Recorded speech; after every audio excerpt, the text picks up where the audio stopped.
یو سړی او ښځې سره یې جګړه وکړه، نیک سړی چې ښځې سره یې کور جګړه وکړه، نو ښځې خو هم هر قسمه شته. بعضې ښځې هم داسې وي چې هغه په پوزه مچ نه پرېږدي.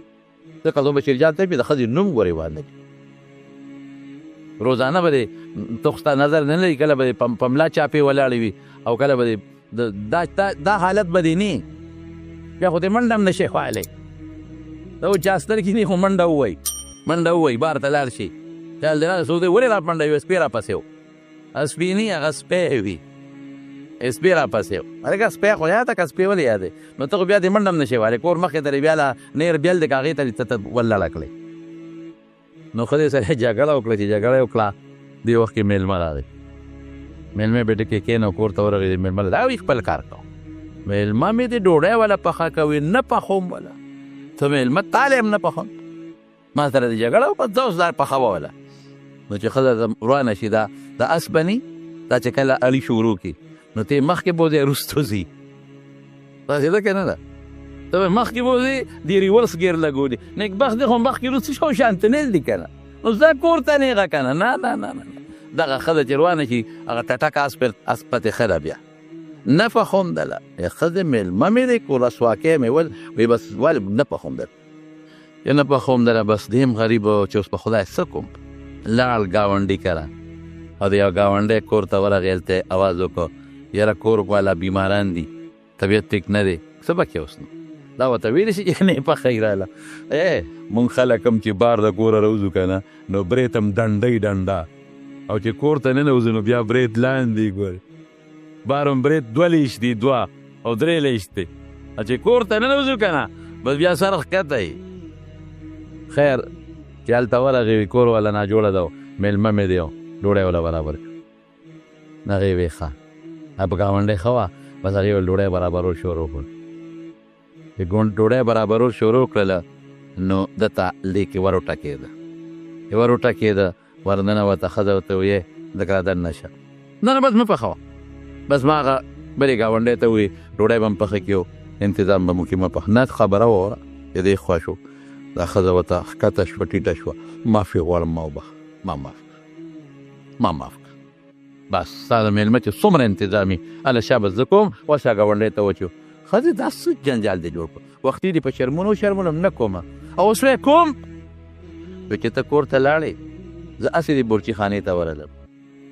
وی چې بورچي خانې ته مې وکتل د اوړو د بوجۍ نه یو بوډا بابا دی اوړه رالي او په شکری کې اچوي، او چې نور د پخلي کم سامان دی ارالي او په شکری کې اچوي. خدای بابا څوک دی؟ مې دا څه کې زمونږ د کور نه زمونږ په مخکې بابا غلا کې بوډا سپینګیریه او سامان وړی. وی نه که نه نه دا خو د دې میلمه حق و ستاسو په دې کور کې، نو هغه حق ته میلمه له نه ورکې، نه بله ګاونډی کره دوړمه چې هغې وله پوخ کړي. دا د میلمه حق و ستا په دې کور کې، خو چې ته نه پخې دا به اوس هلته یوسمه هغې له به ورکړمه. میلمه حق دی ته خوړی شي نه هغوی خوړی شي. ما وی نه نه کېده زما توبه زه یې وله پخوم. باباجي غیب شو سی یې کېښود، د الله فرشته و، د هر چا دپاره چې کوم رزق مقرر دی حق دی بس. نبی کریم صلی الله علیه وسلم فرمایي چې کله ماشوم د مور په ګېډه کې جوړ شي نو فرشته هلته الله نه تپوس کوي د مور په دا ګېډه کې پروت دی، الله مل اجل دی به کله مري، دنیا ته لا راغلی نه دی وي کله به ځي دې ته له څه کوي، دنیا ته لا تشریف نه دی راوړی، امیر المؤمنین لا خېټه کې پروت دی. امیر المؤمنین کوم ځای پروت دی؟ خېټه کې. امیر البطن د حضرت خېټې بچې لا په خېټه کې دننه پروت دی، او هلته وایي دی به کله ځي ته مل اجل مر رزقو، څونه ډوډۍ به خوري، څونه بروټ به خوري، څه به کوي څه به کوي څه به کوي څه به کوي، دی به څنګه ګرځي کوم ځای به ګرځي، او دا به نیک عمل کوي الله که بد به کوي، شقي و سعید. دا هر څه یکتبو دا ولیکلی شي فی بطن امه، د مور خېټه کې به دا غاړه کې ورته ور واچوي. وکل انسان الزمناه طائره فی عنقه ونخرج له یوم القیامة کتابا یلقاه منشورا. نو ته د مور ګیره کې پروت دی، لا دې دنیا ته تشریف نه دی راوړی کاکاجي، مور ګیره کې پروت دی، لا دنیا ته تشریف نه دی راوړی امیر المؤمنین، دنیا کې ته ملا صاحب نه راغلی، امي صاحب نه راغلی، هلته پروت دی ستا روزي لیکلی شوی او پکې نخرې کې منډې ورپسې وی هوا د دنیا اسباب د انسان دپاره دي خامخا به اسباب طلب کې خو د الله د مرضی لاندې خپله مرضي به د الله د مرضی د پاسه کې نه او که خپله مرضي د الله د مرضی د پاسه کړه نو د پوخ ایمان د کچه شو یو ټس به دنه ځي د رسول الله مبارک د خوږ ایمان او د ښکلي ایمان د دیرې نه د قدم بار وایسته دنیا کې هم پریشانی آخرت کې هم پریشانی دنیا کې هم تباهي آخرت کې هم تباهي نو ځکه رسول الله مبارک فرمایي لا يؤمن احدكم حتى يكون هواه طبعا لما جئت به چې زما خوږ ایمان زما خشته ایمان زما هغه ایمان چې سړی ډایرکټ نیغ په نیغه جنت ته رسوي دا په هغه چا کې نشي کېدی د الله او د رسول مقابله کې خواهش اخلي خواهش به د الله او د رسول تابع کې زور پسې خواهش پسې بالکل ځه خو د الله او د رسول تابع نو زما هغه ښکلي ایمان چې څنګه د صوت او جنت ته پې سړی ځي هغه ایمان کې به زه داخل کړم دا زموږ د ښکلي پیغمبر وینا ده رزق چې څومره مقرر دی هغه دی خو د مارونو رزق پسې به منډې وو طلب به کوو صحابو کړی دی ځمکې صحابو غشتي دي اوښان یې غشتي دي کورونه جوړ کړي عثمان صاحب ډېر مالدار و عبدالرحمن ابن عوف دونه مالدار و چې هغه به پخوانۍ ډبلې روپۍ به وي نو په هغه ډبلو روپو خلک مږي نو صفا کوي چې زنګ ونیسي نو اوښان به یې پې د پاسه ګرځوله د اوښانو په هغه خپو به یې وله صفی کوله مال شمد نه دی مال ګټل ګناه نه ده خو چې د الله او د رسول د مردۍ لاندې د الله او د رسول د مردۍ لاندې او خواهش پرستی پکې نه چې دا مال ګټې زما بچي به دا به وخوري د عبادت به پې وکړي حج به پې وکړي عمره به وکړي بچی لو په خدا کم د شریعت مطابق کار به کوم که خیری جماعت به جوړ کم لار به جوړه کم صدقه به ورکم خیرات به وکړو دا څیزونه پکې راوله مقصود الله کا دویم نمبر مال کا مقصود خیرت کا دویم نمبر دنیا کا قسم په خدای دی خپله به دې مال راوړل اوس نفس سره ډغره شروع شوه نفس وی سمله اوده چې بلستان کې رستو به وکړې مړه هلکه مونځ د مړه دی نن به ګزاره وکړو سبا به شروع کړو نفس وی مپاسه بلستن ګرمه ده خواهش وی مپاسه بلستن ګرمه ده خواهش وی مړه رستو به وکړې ورګله نه قضا کېږي خواهش وی جماعت ته مکور به وکړې نفس وی مکوه الله و رسول وی وختي پاسه جنت وی وختي پاسه جنت نه دا شیتاو شو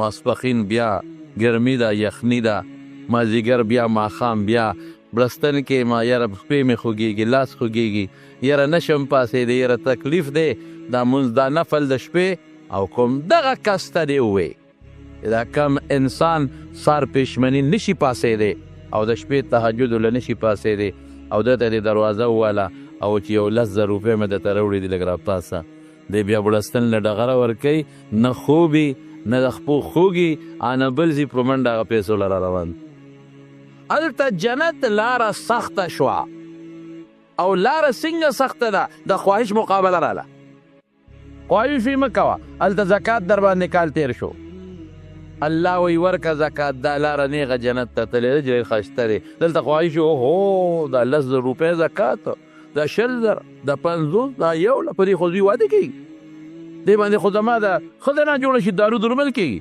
خواهش وی نفس وی نه او هلته کې جنت وی راځه لاره سخته شوه هلته پې حج فرض شو 5 लाख روپۍ لګي 6 لک روپۍ لګي نفس وی نه په دې خو زما د زوی ټوله ښادي کېږي د لور پې پوره واده کېږي زوی له پې کور هم جوړېږي د زوی ښځه هم پې کېږي نفس وی ما هلته الله وی دا ولګوه حج وکړه چې په دې لاره راپورې وځه چې جنت ته دې ورسو هلته روژه ده په اوړي کې اوهو ډېره ګرانه ده څوک بیا سر ته رسوي نفس وی منیسه الله وی ونیسه لاره خو سخته ده خطرناکه ده خو مخکې به کم خواته ځي جنت ته به ځي تاسې نور عبادتونه جهاد د الله فی سبیل الله کافر سره مقابله سخته ده بدر کې رسول الله مبارک وکړه سخته وه احد کې رسول الله مبارک وکړه سخته وه خندق کې رسول الله مبارک وکړه پکې شهادتونه مرالل دا سخت څیزونه ته ګیر چاپېره و د عبادتونه دا مال خرچ کول دا د انسان په نفس تکلیفونه الله وی لاره سخته ده یقین لري که څوک ور ورسي دوزخ نه غیر چاپیره خواهشات ته وکړل. دا خواهشات نفسانیه د انسان لچې غواړي. دا ګناه د څونه ډوله ده. د شپې په نیمه شپه هم ولا منډې وې. دا غله چې کنډر کوي دا دروازې کوي که د شپې کوي؟ شپې به نیمه شپه.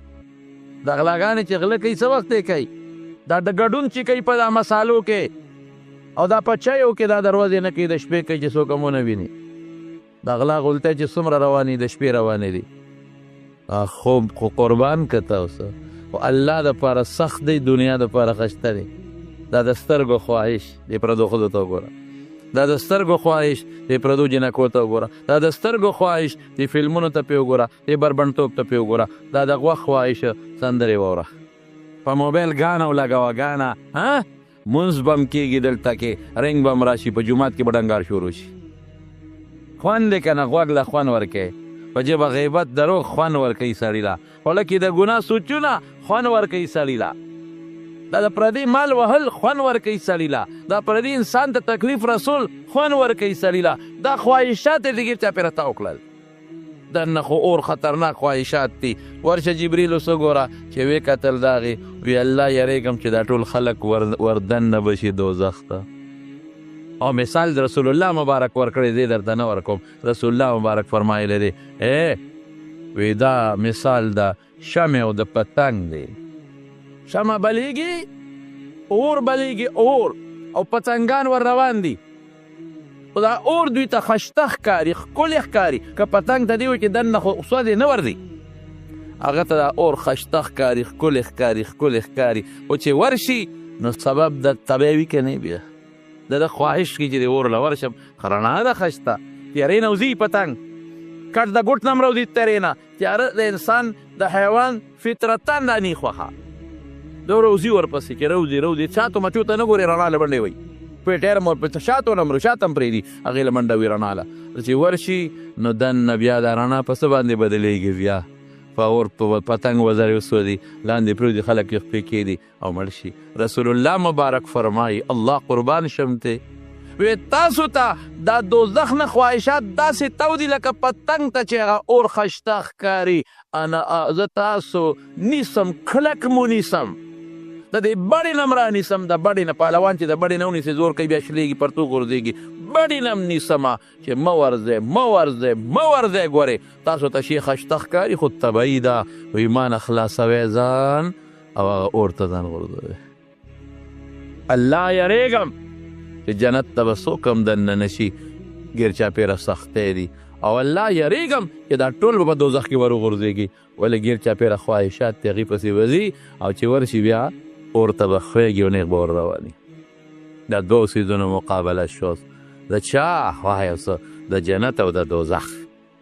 جنت نه ګیر چاپېره سختۍ دي، دوزخ نه ګیر چاپېره خوشحالۍ، ازادۍ او خواهشات نفسانیه دي.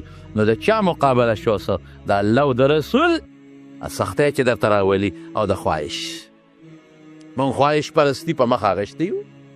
خواهش پرستی د لاسه پلار پاتې دی، ښځالي مور پاتې ده، ښځالي.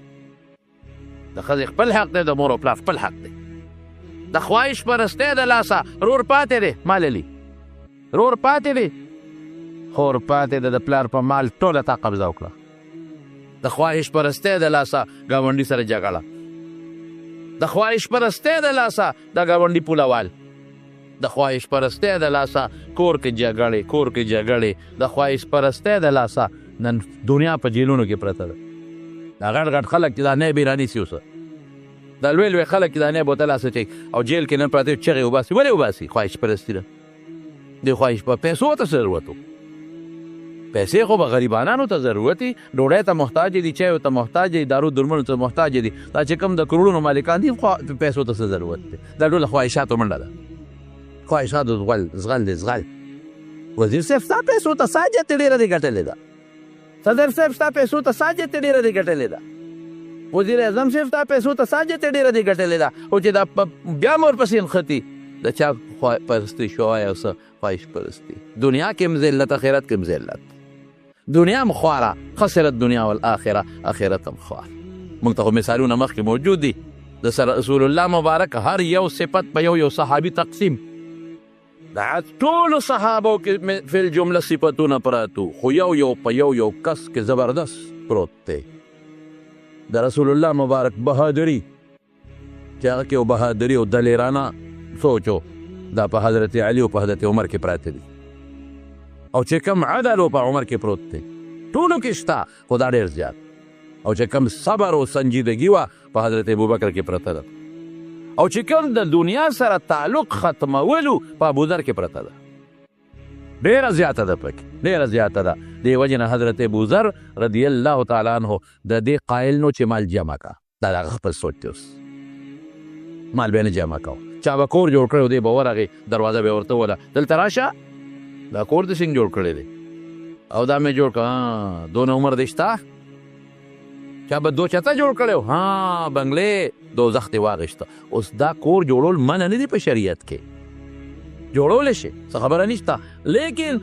د رسول الله صلی الله علیه وسلم هغه د مال او د دولت او د دنیا سره لا تعلقي په ده کې دونه ویښته ننوتې ده چې دې دم به دې که چې اعلی اوښ به او اسب به پته به راته ولګي والذین یکنزون الذهب والفضة ثم لا ينفقونها في سبيل الله فبشرهم بعذاب أليم يوم يحمى عليها في نار جهنم فتكوى بها جباههم وجنوبهم وظهورهم هذا ما كنزتم لأنفسكم فذوقوا ما كنتم تكنزون دا سره او سپین به قیامت پر ورځ اور کې ګرمیږي تاله به پې داغونه درکوي دا به داغونه درکوي او دا مال به د قیامت پر ورځ شجاع یو زبردست اجدها به ترې جوړه شي غاړې ته به دې پرته او دا شونډې به دله خولي وي انا مالک او انا کنزک زه ستا مال یم ستا خزانه دا به ګرځېده جګړې نه کور منه نه دولت منه نه ځمکه منه دومره جوور لاړ په دې سیس کې حالانکه ما تاسو ته وي رسول الله مبارک کور دو منزله دی لاندې یو کوټه به رپې بله کوټه صحابو جوړ کړي صحابو ځمکې وي جایدادونه او بس دې پکې لاړ یو زبردست عشق ته ورسېد د حضرت عثمان رضی الله عنه زمانه وه هغه ته چا و چې د بابا خلکو به قدر کو د ابوذر سپین ږیری و هغه صحابي دی چې د رسول الله مبارک په مکه مکرمه کې پړومبو مسلمانانو کې دی متقدمین هغه لومبي مسلمانان السابقون الاولون الله چې قرآن صفت کوي لومبي مسلمانانو کې دی او د اسلام د مخې ډېر تکلیفونه برداشت کړي دي رسول الله مبارک ډېره زیاته مینه ورسره لرله لږه نه عثمان صاحب باباجي خلک باباجي د لاسه ور کې ولاړي خو چې به چا ښه جامه یې په کونټه ټک ورکوي که د چا کور غټ دی په کونټه ټک ورکوي که چا ځمکه جایداد په کونټه ټک ورکوي باباجي سره څوک مونږه احترام یې کوو لوی عالم دی باباجي لوی صحابي دی د رسول الله مبارک ډېر نږدې د غاړې د تر غاړه وتو ملګری د سره څوک هغه وایي داسې کار وکوه ابوذر ته یې وایي ابوذره مدینې نه به شام ته لاړ نه شي تابعدار زه شام ته لاړ شم مدینې ته دنیا خلک راځي او دا جګړې دې جوړې کړې دي شام ته ده سبا سلام علیکم لاړ شام ته شام کې حضرت معاویه رضی الله عنه گورنر دی هلته معاویه صاحب سره په جګړو دی هلته هم چې د چا کور دی دوه چاته کور وایي قبر نه به ځي که به نه دی ځمکه به واچه دا ځمکې هلې خدای به څه کوي رسول وایي دی کې به خدمت کې که الله او رسول له به عبادت پکې د چا به پیسې وي ښه جمع کې دا به قیامت پر ورځ داغونه کېږي درته هلته معاویه صاحب به ورته یو څه وي د بل څه اخره کې حضرت معاویه صاحب حضرت عثمان صاحب ته شکایت وکړه چې باباجي نه مو خلاص کا مونږ خو درته څه ویلی نه شو نه غوسه کولی شو نه بل څوک خلک به احترام کړي سپین ږیری د رسول الله مبارک لومبو ملګرو کې دی دلته هغه بیا وي مدینې ته راشي چې مدینې ته راغې حضرت ابوبکر وایي دا خلک رانه داسې راتاو شو او راته نیغ نیغ ګوري لکه خبرې به پې ناشنا لګېدې لکه چې ما ډوسو پېژنې نه په لومبي ځلې ولیدله دلته بیا خلکو سره باسونه میشن یې دقه و د میشن و د چا هم نه منل نه نه نه نه بس مال به نه جمع کوئ ځمکې به نه هلې کورونه به نه جوړوئ مال به بس عبادتونه کوئ الله رضا کې زهد دې حد ته رسېدلی و د حضرت عیسی علیه السلام اثرات پکې پراته دي هغه کې عثمان صاحب ورته وایي رب ځای ته لاړ شي ربه ځه د مدینې نه چې سړی قسیم ته ځي په دې لاره راځي زه ورته تللی هلته یې قبر هم دی وایي هلته لاړ شي هلته لاړ یو یې ښځه یو دی هلته یو ځنګل کې پرېوته چا به د پیغور ورکوي څنګه د مدینې نه راویستلې وایي که زما بادشاه یو حبشي غلام وي حبشي غلام او دونه پوټینې سرې وي چې هغه ډېر د ګوتې برابر سرې وي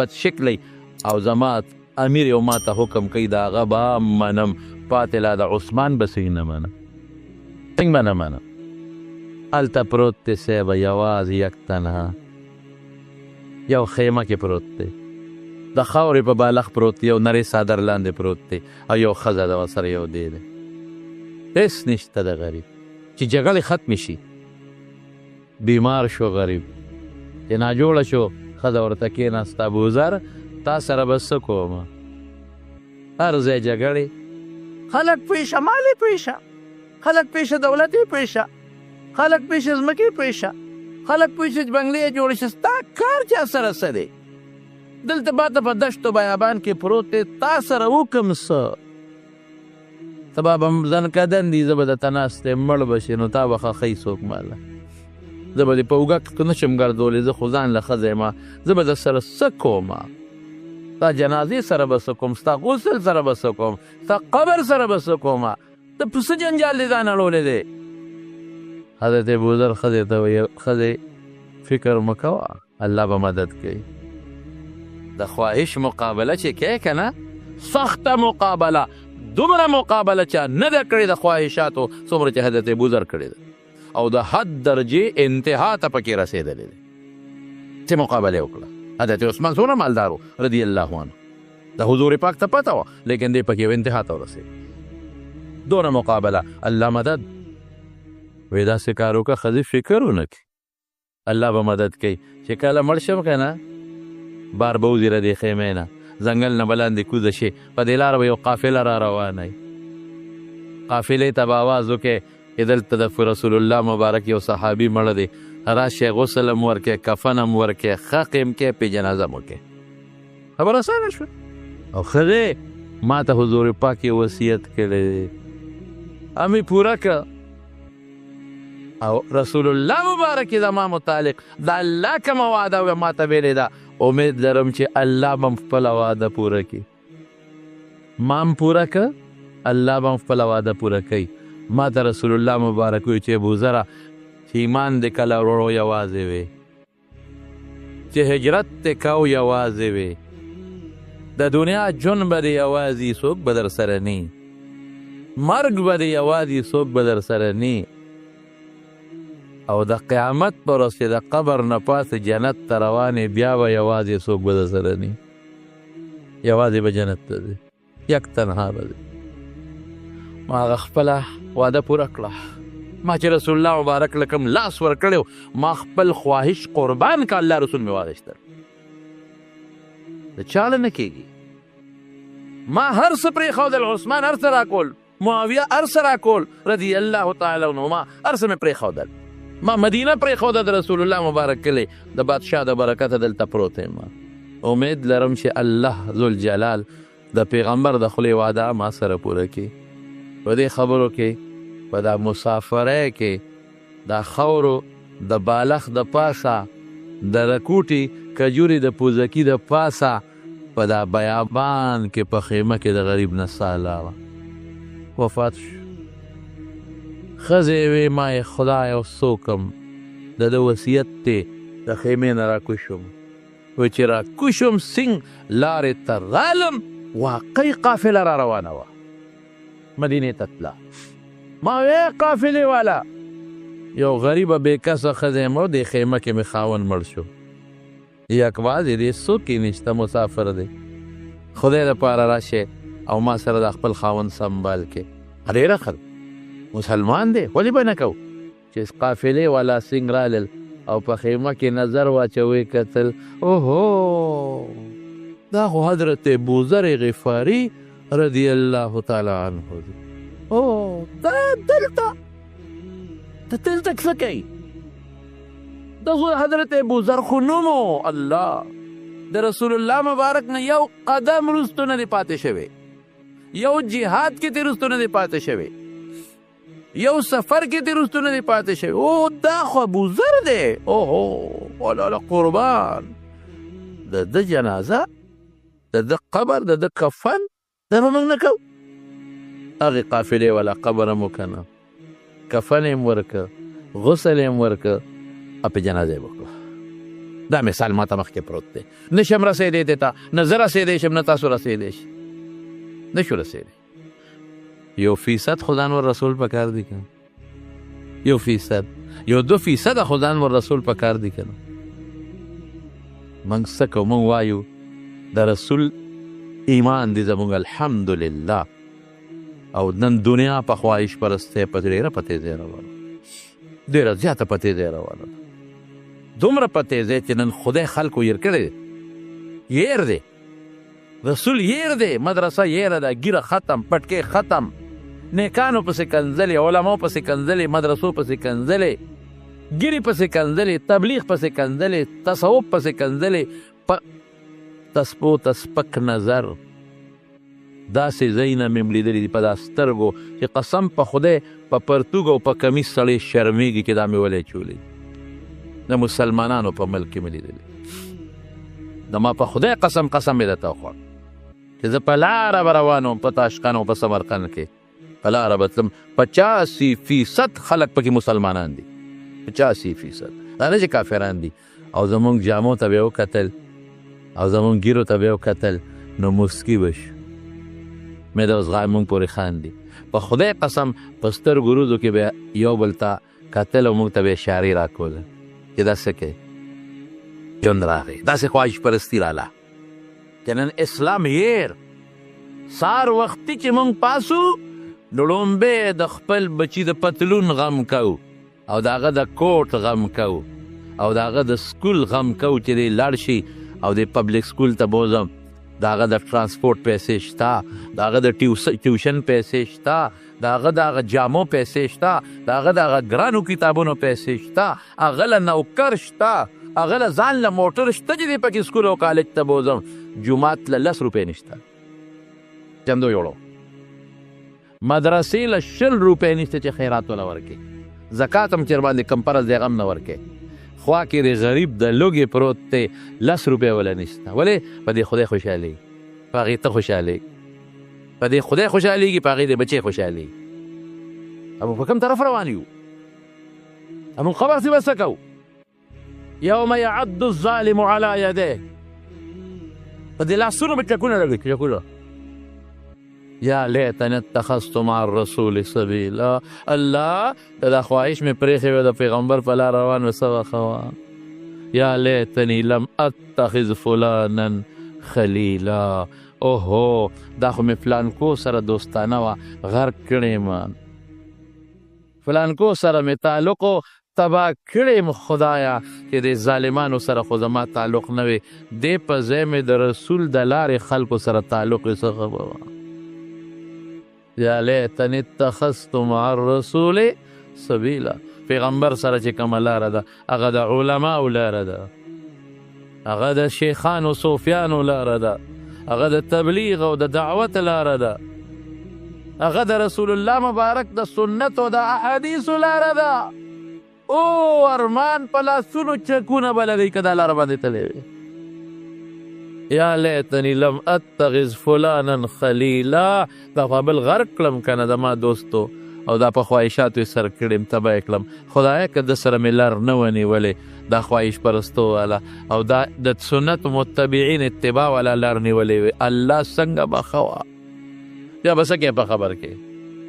هلته خو بیا رڼا هم نشته، هلته خو مکمل لوډ شیډینګ دی، هلته پکیم نشته، هلته سولر هم نشته، هلته خو ډېره ګرمي ده، هلته خو مار لړم ځان نه وجل هم نشي، هلته خو اجدها ځان نه لرکول هم نشي، مار لړم وجل هم نشي، هلته چغه هم نشي والی چې مورې مړه شومه، نشي ویلې، مور دله نشي راتلی. هلته به یو چغه وی یسمعه من یلیه الا الثقلین. انسان او پیری به نوري، باقي به ټول اوري. د خواهش پرسته او د الله او د رسول مقابله ده. من خواهش پرستی اغشتې را، الله رسول پرېښی دی. ورونو اسی یو خبره کوم، د خدای زموږ مونځ ته ضرورت شته؟ وایه که موږ مونځ وکړو، روجي ونیسو، حجونه وکړو، صدقې ورکړو الله د رضا دپاره، د خدای خدایه کې پسې فرق راځي زیاتې؟ نه. او که موږ د دنیا ګناهونه وکړو، دا ټول خلک داسې چې لکه د فرعون په شان د خدای خدایه کې پوټې کمې راوستی شي، خدای ته څه نقصان رسولی شي. نه، دا ولې موږ ته وایي مونځ کوه، روجې، دا د خواهش مقابله را باندې کوي. زما نفس غواړي چې زما سره د پیسې او ډېره دي او هلته الله او رسول وي نه صدقه او زکات ورکه، شابه د نفس مقابله وکړه د خواهش. مونځ د خواهش مقابله را باندې کوي. ما موږ ته الله څه ضرورت دی؟ ما اخلي که ګرمه بلستن اخلي، ما اخلي که اے سی او ایر کنډیشن اخلي، ما اخلي که بچو سره مزیق اخلي. دغه مقابله. او حج کې ما اخلي، مزل کې پیسه لګې، دولت لګې او کمال اخلي، شابه ما اخلي که ځه. او روجه کې ما اخلي، تنده برداشت کې او که نه خپل خواهش اخلي. بس صرف د خواهش مقابله. د عبادتونو مقصد دا دی. دا صحابه حضرت مصعب ابن عمر رضی الله تعالی عنه په مکه شریفه کې چې یو جوړه به سار بدلولو یو ماښام. موږ هم داسې کوو اوس که پخوا به زموږ د علما وایي یو څار یو ناشنا به لګېده، اوس موږ یو سار بدلو، یو ماښام بدلو. سار جامې واچو نو لاړ شو پکې، ماښام چې راشو بله واچو، سار بله واچو. دنیا دغسې را. او قیمتي جامه، اوهو داسې جامه چې یو ځل بیا پیچا سترګې ولګي دوباره به یې نه اچوله. هغه زمانه کې د ریخمو جامې هغه اوس کم دي، اعلی ریخم د هغې جامې به اچولو، مالدار قیمتي، او مخکې به نقاب کې ګرځېد. او عجیبه دا وه چې د رسول الله مبارک هم شکل و تقریبا شکل یې د حضور پاک مبارک په شان دی. په احد کې شهید شوی دی. احد کې شهید شو. چې دی شهید شو نو شیطان پکې چغه وواله چې رسول الله مبارک شهید شو. نو صحابه خپې وخوېل. او احد کې چې کم میدان کې شهدا دفن دي، درې پکې ښکاره دي، باقي نورم ډېر دي خو پته نه لګي درېغ دي. حضرت حمزه رضی الله عنه، حضرت مصعب ابن عمر رضی الله عنه او عبدالله ابن جحش رضی الله عنه، دا درې واړه یو ځای دفن. یو ځای نو مدینه کې روان دي. چې کله مسلمان شو هجرت یې وکړه، دغه سړی کې د جوړه سار او ماښام او دوړه په جامه نه لګي، مدینه کې روان دی. نو یو پنسو پسې راښکي شي بله اوچته ده، یو لنګ ټوکړه لاندې راښکي شي په ځمکه بله اوچته ده، او غټې غټې ټوکړې ورته لګېدلې جامو ته. او ټوکړه هم د ټوټې ټوکړه نه ده، د سرمنو ټوکړې ورته لګېدلې. نو چې رسول الله مبارک ورته وکتل نو په ژړا شو، ډېر یې وژړل. نو چا دې تپوس الله رسوله ولې؟ د مصعب هغه حال را مخکې شو چې د اسلام نه مخکې و، اوس حال یې را مخکې شو. مخکې څه حال؟ دنیا پرستی، خواهش پرستی. اسلام نه پس جامو ته د سرمنې ټوکړې چولې، په سرمنې په ځان نه دی، په جامه نه دی، په ځمکه ورپسې د لنډ ټوکړه راښکلې کېږي. دا نمونې مونږ ته مخکې پرتې دي. حضرت حذیفه، حضرت عبدالله ابن حذیفه سهمي رضی الله تعالی عنه یو جهاد کې د حضرت عمر فاروق زمانه ده، د روم بادشاه ونیوه، 300 مرګرو سره یې گرفتار کړ. 300 سره یې گرفتار یې کړ.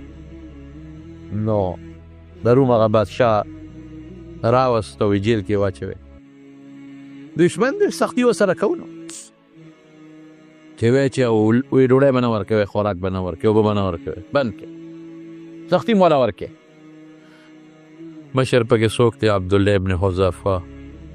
یې راوسته ورته یې وایي چې عبدالله تا پرېږدم په یو شرط، مفت دې پرېږدم چې عیسایي شه، زموږ دین قبول کړه، عیسایي کېږم. چې اوس خو د جنګ کې ونیوم او که خلاص شم او بیا موقع راغله چې والله بیا د سره جهاد کوو، عیسایي کېږم. چېرته ویې چې بیا جیل کې ډوډۍ خوراک بند کړې، چې ښه اوږې تږې کړل راویې باسئ.